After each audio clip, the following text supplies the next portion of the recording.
The League of Ireland is back, and the honeymoon period is officially over.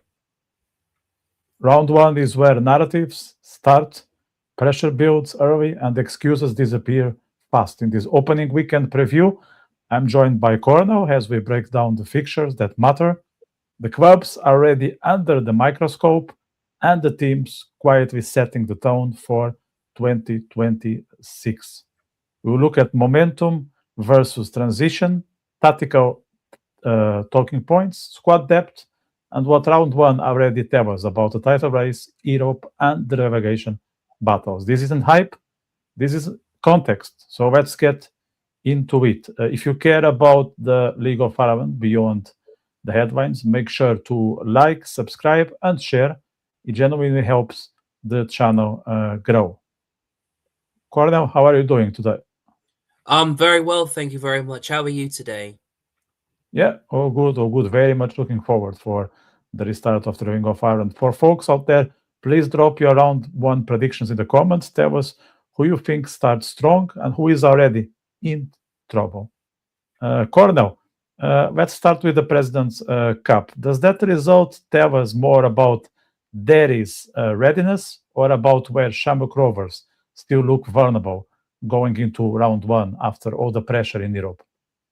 I think Derry City versus Shamrock Rovers was a very interesting men's President's Cup because Derry City have done some extremely fantastic business throughout the winter transfer window this year, going into the new year. Shamrock Rovers have only signed two players, and they've only signed Jake Mulaney and Stevens. Obviously, look, I think Derry City showed the quality and the class and the reason why they are going to be favourites for the League of Ireland title this season. Obviously, James McLean, played in that game despite the reception he was getting. But Derry City dominated Shamrock Rovers. Shamrock Rovers just didn't have a clue what was going on, and they felt they wasn't even expecting Derry City to come out and obviously have more possession, have more dominance than Shamrock Rovers did. Shamrock Rovers obviously still have young stars who are still trying to get used to how Stephen Bradley's playing. They've only made two signings, and I think this is worrying times for Shamrock Rovers. I mean, look, Shamrock Rovers are a good side. I mean, it was good to see Jack Byrne play. And I mean, the finish from Dara Markey, even though we all expected him last season to be scoring the goals for Drogba last season, but since he's moved from Drogba to Derry, it's been a different ball game with him. James McLean, obviously linking up with his brother Patrick McLean, I think is one thing. They've just added DeSantis from the Canadian League, so that he could have made it too. And the amount of chances that Derry had, they could have had 2 or 3 goals. But Shamrock Rovers looked in an absolute mess. And honestly, I think Stephen Bradley needs to sort this out, because if they don't sort it out, then I think retaining the title next season could be in serious jeopardy. But it was a fantastic game. Derry City just really had Shamrock Rovers on the ropes, and Shamrock Rovers just didn't even know if they were coming or going. And it's a real concern, because to sign 2 players is not really the best thing. I know they've just added somebody this week to make it free, but having 3 signings is not really good enough, really, to be honest. And I think they need a bit more. And I think they need to replace Josh Houlihan. They need to replace a few other players in that team, because they are a good team. The only reason it was 1-0 was because of Ed Ginty's saves really kept them in the game. But Derry City was all over them, and they were the better team from start to finish, and well-deserved Derry. But I think Derry are definitely on the up, even though the season hasn't started yet. But I think Don Dort will be watching that game and saying, I think there's some serious weaknesses in Shamrock Rovers' his team right now. So I'll be very interested in how Stephen Bradley really approaches the deadline day, if he'll bring new faces into it or whatever. Because if he doesn't, then I think they could struggle this season to really retain the title this season. And I think Derry could be the ones to really be favourites to stop Shamrock Rovers from retaining it. Right, let's move to League of Ireland round one. There are 5 very exciting games, but we're going to start with Waterford hosting the home game against Shell. So Waterford, Corner, Waterford, they managed to stay in the Premier Division at the very end. But Shelbourne are one of the most structured sides in the league. So is this game about Waterford's boost or Shell's ability to shut down the Waterford squad? I think it's about Shell shutting down Waterford's squad. Even though Waterford have recruited very well, they've added McCaughlin into the team. They've added some very good players into their team. Shells have made some very good signings as well. I think Longerin, Rodrigo Fretes, I think, will be a very, very danger man for Shells. I think I mean, as long as they can keep Harry Woods, because Harry Woods getting a lot of interest from English clubs and Scottish clubs as well. So it'll be very interesting to see if he stays at Shells and they can keep hold of him, because I think if he stays, I think Wood and Rodrigo Fretes, I think, will be very, very danger men against Waterford. I think Waterford will go in there as underdogs. They'll go in there as to believe that they can go in and cause an upset towards Shells, but Shells are just looking too good at the moment, and I think they'll look very, very dangerous against Waterford. So I think this game will go in Shelbourne's favour at the present moment. Yeah, I would say the same. I'll say Shells will bring the 3 points home, but it won't be easy. Perhaps a 1-0 or 2-1. But what matters are the 3 points, end of the day, right? Mm-hmm. Okie doke. So what we have next? Derry. There'll be Super Boost. They will hosting a game against Sligo Rovers. So that's a West Ireland derby. Derby is fresh off the President's Cup. Does this feel like a perfect opening for Derry to lay down a marker, or are Sligo exactly the kind of opponent who tests whether that momentum is real or not? I think this is going to be another interesting game because Derry City have strengthened as we spoke about previously. Sligo obviously have lost Owen Eldon. That's a massive big blow. Who's gone to Hibs and made his debut yesterday and played really, really well on his debut in the Scottish Premiership. So I feel it would be very interesting how Sligo get on. Obviously, Sligo are still a very good side. Akiki, brilliant midfielder, brilliant baller in the central midfield area. Asua, obviously, brilliant addition been made to them, to their team, and other players that have also joined as well too. Derry just looks so strong, and I think I don't think there's no stopping Derry right now. I think Derry will go into this game as favourites to go on and get their first win of the League of Ireland season. So I think this is going to go in Derry City's way than Sligo. Yeah, I would agree with that. Perhaps 2-0 or 3-1, something like that. I think Derry are super boosted. Maybe Sligo is still putting their squad together, but after that victory, I think they will be almost unstoppable. Right. So what we have next? We have another very difficult game to predict. Galway are playing Drogheda in Galway's ground. Two teams who know what a scrap looks like. It is already a 6-pointer in relegation terms, or it's too early to frame it that way? Yeah, it's too early to call because Galway United haven't really been wasn't in great form last season. They were very lucky to stay up last season. Now they have another chance to basically stay up. They haven't really replaced Moses Dyer since Moses Dyer's left to go overseas. Obviously, they've made some sort of decent signings, to be honest, but it's not really been stand out as we would expect it to be.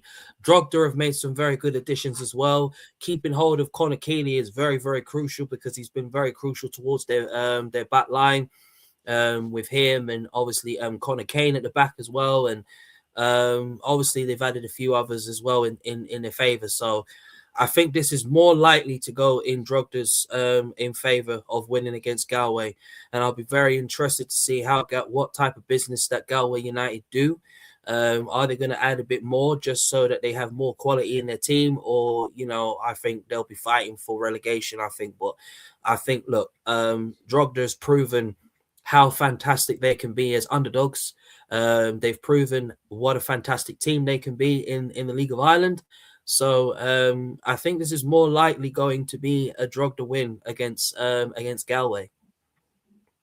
Yeah, I would say the same. Yeah, that's exactly my expectation. But yes, we all know from League of Ireland is unpredictable. Everything can happen to the very last second. On that note, let me encourage our viewers to share their input. I'm asking who will finish first in the League of Ireland 2026, who will make to Europe top three and Cup, and who may end up in the relegation zone. Drop your predictions now. We will review it later in the season. I know it's early stages, but I just want to get your guess, and we will follow up later in the year. Next game I have here in my list is Shamrock Rovers. Yeah, Shamrock Rovers are meeting Dundalk in Tavat after that upset. This is a heavyweight fixture, even on opening night after President's Cup defeat. Is this more about how Rovers will respond, or about where Dundalk see themselves in the current year? I think it's a little bit of both. Dundalk being promoted back to the League of Ireland Premier Division after being champions of the First Division last season. They went on an unbeaten streak, which cannot be beaten. Shamrock Rovers going on and win their fifth consecutive League of Ireland title last season and retaining that and stopping Shells from winning it again last season. This game is going to be very interesting, as I said, for the previous ones. Shamrock Rovers, as I say, they wasn't very good in the Men's President's Cup. They didn't have the quality to break down Derry in the Men's President's Cup, and I think Dundalk would have, as I said, would look at that and say there's some serious weaknesses in Shamrock Rovers' team. Dundalk have obviously done some decent, good business as well over the winter transfer period. And Shamrock Rovers have only brought in 3 players. So I think I'll be very interested how Stephen Bradley lines up. Kieran, obviously the way he's gone about his business for Dundalk, he's brought in certain players that fit the mold, and obviously there'll be some certain young stars, young talents that will stand out. Olsen Kenny would be one of them as well. I think he'll be very key for them. So I think it'll be interesting to see how he gets on the goals as well, and the other talents that they have in the team. Shamrock Rovers, they need to find some sort of comeback ability against Dundalk to say, look, they're here to retain the title. They're not there just to be a fluke of a team, or to be a team that just retain the title just for the title's sake. It's just going to be a very interesting game. So I think my heart and soul is saying a draw. But I mean, if Shamrock Rovers do find a way to go on and beat Dundalk, I think it could be going as a Shamrock Rovers win. But Dundalk will be underdogs, and I think they'll have something to prove and come the first day of the season. Yeah, I'll be with you again. I think it's very likely a draw, especially knowing that Rovers don't tend to start very well their seasons, because they play the whole time from January to December. They put their shit together later on, and Dundalk is extra motivated after being back and all the hassle during the last 2 months of 2025. Let's move to the last game for this weekend, and that's a Dublin derby, if I remember well. Yes, it is. So I'm going to put it on the screen. So we have Bows playing Pats in Aviva. Bows playing Pats. And I think it's going to be very interesting. This game always comes with edge, but football-wise, who needs a strong start more? Is Bows trying to find consistency, or is Pats chasing out of the momentum? I think this is another interesting game as well.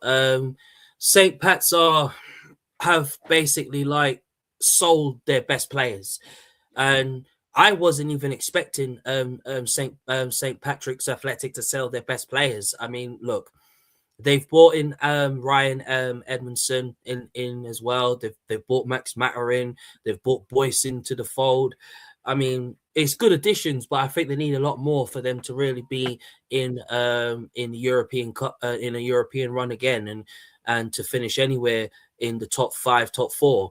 Bows obviously were obviously on the verge of being title contenders, and they felt with the team that they had last season, from the front four that they had of James Clark and Tierney and Devoy and Rooney, of course, and obviously, you know, with Douglas Taylor, in the team, they were a team that obviously we all expect, we all didn't want to see any League of Ireland team playing. But obviously, they've made some very good signings as well. They've brought Dara Power into the fold for Bowes, and they've brought new faces in. I mean, obviously, they're rumored to bring in Jonathan Ofalabi back. I think that would be a massive boost for Bowes, because Jonathan Ofalabi is one hell of a striker that knows where the goal is and knows how to finish. But despite the crazy rumors about Dele Alli actually going to Bowes, which I don't see Dele Alli going to Bowes. I mean, honestly, I don't know who made that silly rumor about that, but seriously, no, it's not going to happen. It would be nice if Dele Alli was to play in the League of Ireland, but no, I don't think so. I don't unless some miracle happens. But I think Bowes going into this game against St. Pat's, I think they'll be favourites, especially with the quality they have. St. Pat's, obviously, I think they need to do a lot more if they want to really be serious about competing in the European positions, and they want to have a European finish at the end of the season. So it wouldn't be surprising if Bowes goes and wins this game, and I think they'll look favourite to beat St. Pat. So I think Bowes win for me. Yeah, okay. We need to disagree at some point.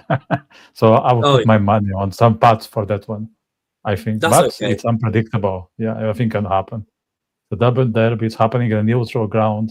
How do you see these games taking place in the Aviva, by the way, and not in the team's home ground? What's your perspective on that? My perspective, to see Bohemians and St. Pat's play at the Aviva Stadium, I think it's a massive. I mean, the Aviva Stadium is always a massive atmosphere going in there. Obviously, last season we saw Shamrock play there as well against Bowes, and that was a brilliant experience. And I think the atmosphere inside the Aviva Stadium is never to be underestimated. But I think from my perspective, I think it's good for Bowes and St. Pat's to play on a bigger pitch. And obviously, I think it will get an amazing crowd, and it'll get a lot of people talking about it as well too. So I think it's really, really going to be a very interesting atmosphere come the first game of the season at the Aviva. Right. Let's move to the club of your heart, Lincoln City, which is now very much interested in the Irish talent. So Lincoln City, they have shown a growing interest in Irish players in the recent years.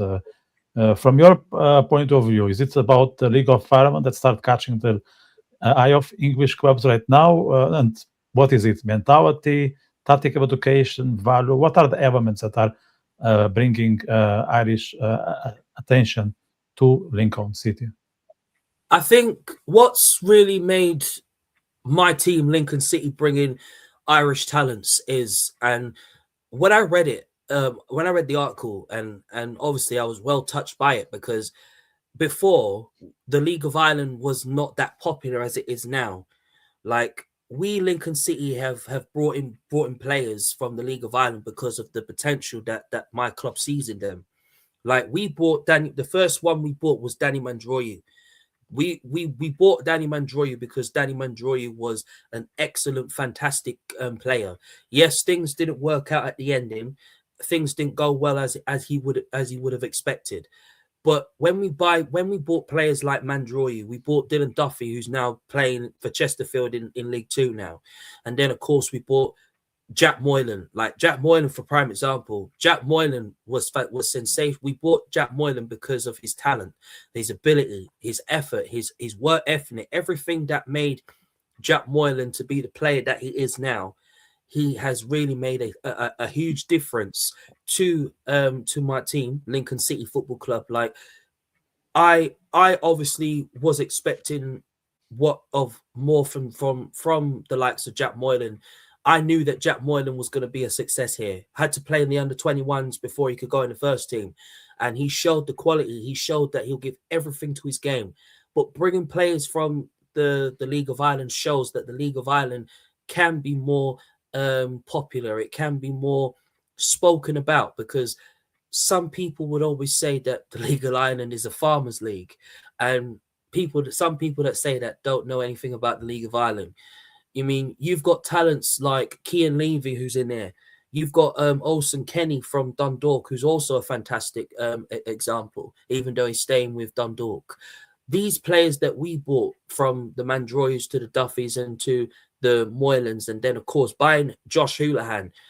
I knew that Josh Houlihan would be a success with us. He hasn't played yet due to his injury, which is not his fault, because the last time we saw him play was in the FI Cup, which obviously, you know, they won against Cork City.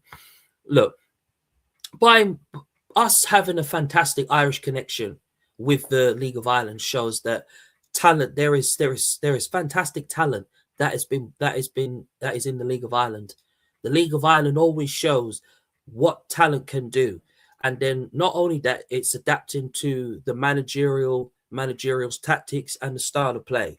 Like, Moylan has adapted so well to how Michael Skubala has really likes playing, even if it's 4-2-3-1, even if he switches it up. You know, if he plays 5 in midfield, or 4 or 2 in midfield, or 3 in the attacking 10, he's not afraid to step that up. But Jack Moylan has shown that he can make his way from the League of Ireland and bring everything that he's learned. Like, right now, he's having the best season of his life. Jack Moylan has proven once and for all that he made the right decision coming to us. Josh Houlihan, I can't wait for him to step on the pitch after, when he's back from his injury, because I know what he's capable of. I know his versatility, what he's capable of, and what he can do. Jack Moylan has done the same thing. So it benefits. And it's not just only my club as well. It's other clubs in the Championship, League Ones, League Two, like Grimsby. They also have an Irish connection as well. They've brought in certain Irish players like Dara Burns, who was playing for Shamrock Rovers, and you know he's having a successful time there despite the injury. There's certain other players from the League of Ireland that also have gone to EFL clubs, but they haven't had the success that you would expect, and then they have to make their way back to Ireland and find their form again. But we, Lincoln City Football Club, we have been very, very fortunate to bring in young talents. I still believe that we'll bring more talents from the League of Ireland, which we will. I can see that. I can see the club doing that when we go up this season, for next season in the Championship. There's other players that I feel that will really excite Lincoln City. But having Josh Houlihan in the team, Moylan in the team, it's really made a difference. And it's shown that, you know, when we bring the right players in, like we've done with Houlihan. Yes, of course, I expected him to come in the summer. Didn't really happen because obviously Shamrock was competing in the UEFA Conference League, which they're now out of. But you know, we never lost hope. We never gave up. And that was to bring him to us, Lincoln City. And you know, obviously, when he comes back from his injury, we're going to see there is a lot of positivity. And I said to some Imps fans, and I said, listen, when he plays, the best is coming from Josh Houlihan. Josh Houlihan is going to show his absolute best. It takes a bit of time because there's some players from the League of Ireland that can absolutely adapt to playing League One or League Two football or Championship football. And then there's some that might not be used to playing in the EFL before.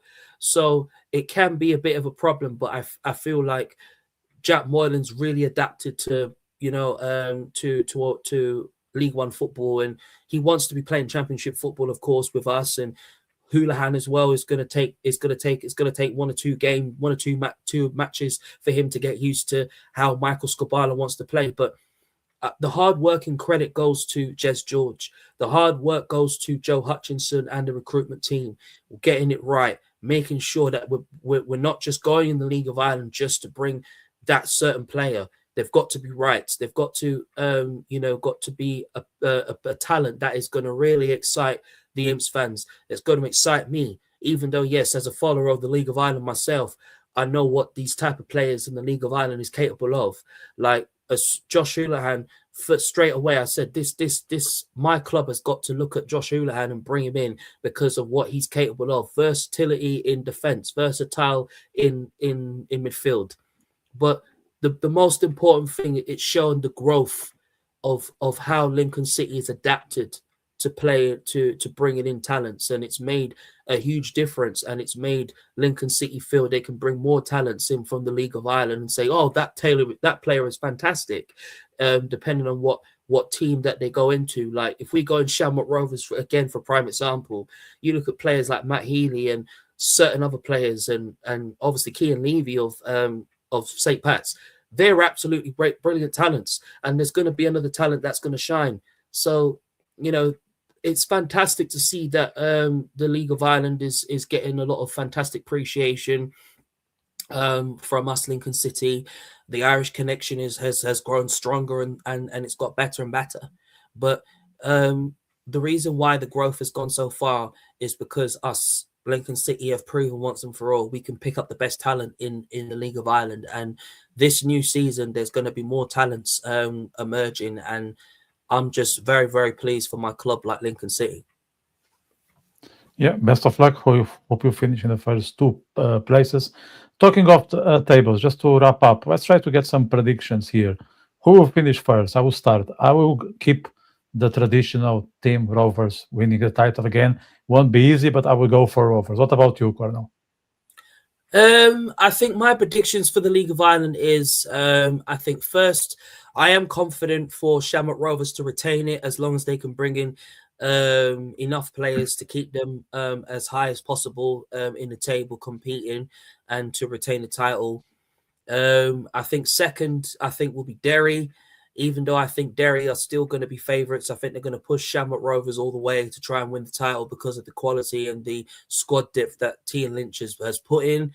I think Bowes, will definitely be up there as well, because I think Bowes will be one that I think will probably be up there challenging. I think Shells will finish in the top four, because especially with the quality they have, and I think St. Pat's will definitely finish fifth if they can find some quality to bring into their squad, because they are a good team. I think mid-table, I think Sligo will definitely be finishing around in the top six. If they can find their form a bit more and see how they deal without Owen Eldon. I think Waterford will finish around in the top seven, mid-table, as long as they stay up. And then I think Galway United, Dundalk, I think will definitely stay up as well. I think they'll definitely avoid the playoff and relegation. And I can't believe I'm saying it, but I think for me, I think Galway United looks likely to be the ones that will be in a relegation fight this year. So I'll be very interested to see how they do. Yeah, you just didn't mention Drogheda. So you see Drogheda finishing around relegation. Yeah, just thinking he has. Sorry, I forgot about. Sorry, Drogheda can be in the relegation fight, perhaps in the playoff or something like that. Yeah, I think Drogheda and Galway United, I think will compete in the playoffs and relegation. So that's my. I have very similar expectations as yours. I'll say Galway for sure. They'll be in the relegation zone, whether it's a playoff or at the bottom. I'm not that optimistic when it comes to Waterford, so I think they will also finish near Galway, and I can see Sligo being an underdog, fighting for the European positions together with Pat. I'm not as confident with Shells. I think Shells had their moment, but it's too early, as we know. So we'll be here again next week. Thank you very much for the insight, sir. Always a pleasure. Thank you very much. So that's it for our round one preview. The League of Ireland is back. The narratives are already forming, and we'll be here every step of the way. Just a reminder, this season, this show has moved now to a new slot, Monday, 1 p.m. So make sure to subscribe, turn on notifications, and join us live so you don't miss it. Drop your predictions in the comments. Let us know we've got it right or very wrong. It's okay, and I will see you again next Monday, 1 p.m. Have a good week. Take care. Yeah, you too. Bye-bye. Thanks so much for watching. Click here for more episodes. Subscribe here to catch the next ones. And let me know your thoughts in the comment section.